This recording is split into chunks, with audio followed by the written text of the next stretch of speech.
মুর্শিদাবাদে সবথেকে বেশি ভোটারের নাম বাদ গিয়েছে, 4.5 লক্ষেরও বেশি নাম ডিলিট হয়েছে। এদিকে বহরমপুরে যে ট্রাইব্যুনাল, সেখানে লম্বা লাইন দেখা যাচ্ছে, সেই ছবি আপনাদের সামনে রেখেছি। সরাসরি কথা বলবো, আমাদের প্রতিনিধি রাজীব চৌধুরী রয়েছেন। রাজীব। সোমেন, দেখো বহরমপুরের যে ভূমি সংস্কার দপ্তরের যে ট্রেনিং সেন্টার রয়েছে, রেল ট্রাইব্যুনাল সেন্টার রয়েছে, সেখানে ডিলিটেড যারা রয়েছেন তাদেরকে নিয়ে কিন্তু তারা নথি জমা দিচ্ছেন।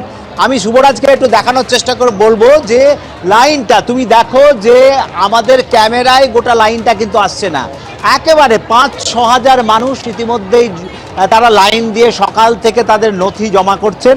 এবং তাদের অনেকেরই অদ্ভুত অদ্ভুত বিষয় দেখা যাচ্ছে, তাদের পরিবারের নাম রয়েছে, 1-2 বাদ চলে গেছেন। আমরা দেখো সৌমেন, একজনের সঙ্গে কথা বলার চেষ্টা করব, যার মা হচ্ছে পুলিশ অফিসার, যার বাবা হচ্ছে একেবারে তিনিও পুলিশ কর্মী, এবং আরেকজন তার ছেলে, 3 জনের পুলিশ অফিসার, মা, তার বাবা হচ্ছে পুলিশ কর্মী এবং ছেলে। আমরা তার সঙ্গে কথা বলা। আপনার নাম কি দাদা? আমার নাম আলকামা শেখ। আপনার বাড়িতে কার কার নাম চলে গেছে? আমার বাবার, মার, আমার 3 জনেরই। আপনার বাবা মা কি করেন? আমার মা সাব ইন্সপেক্টর একজন, আমার বাবা হচ্ছে জেল পুলিশের কর্মী, jail police order driver. Sub inspector কোথাকার? Jangipur SP office, STU special task unit. তার সাব ইন্সপেক্টর? হ্যাঁ। আপনার বাবা জেল পুলিশের কাজ করেন? ইয়েস। আপনি কি করেন? আমি ব্যবসা করি। ব্যবসা করেন? হ্যাঁ। আপনাদের গোটা বাড়ির কারো নাম নেই? না, আমার বাবার মায়ের 3 জনেরই নাম নেই। এই রকম আমরা একাধিক লোকজনকে দেখতে পাচ্ছি, সরকারি পুলিশ অফিসার, তাদের বাড়ির ডিলিটেড হয়ে গেছে। এবং আমি শুভরাজকে একটু দেখানোর চেষ্টা করব যে কি উদ্বেগের সঙ্গে, দেখো মহিলাদের লাইন এবং পুরুষদের লাইন, দীর্ঘ লাইন, একেবারে দীর্ঘ লাইন রয়েছে।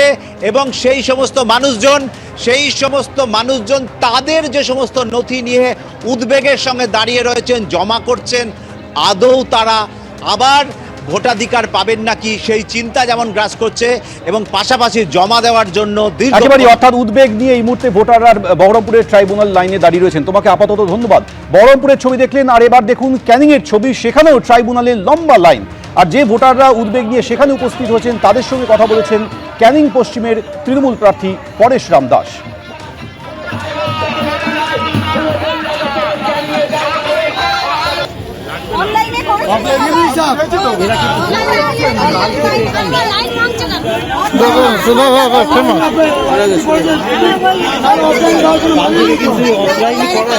অনলাইনে করেছে তো।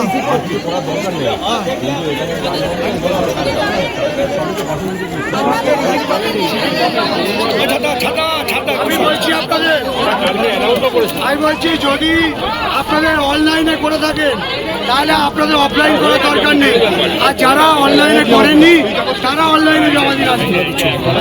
আর এই যেভাবে নাম বাদ দিয়েছে এসআইআরে, তার বিরুদ্ধে মুখ্যমন্ত্রী এবং অভিষেক বন্দ্যোপাধ্যায় আইনে যা যা ব্যবস্থা নেওয়া নিচ্ছে, আপনারা নিশ্চিত থাকুন অনলাইন থাকলে আপনাদের নাম উঠবে। তার জন্য যতদূর যাওয়ার কথা আমরা যাব। এবিপি আনন্দ, এগিয়ে থাকে, এগিয়ে রাখে।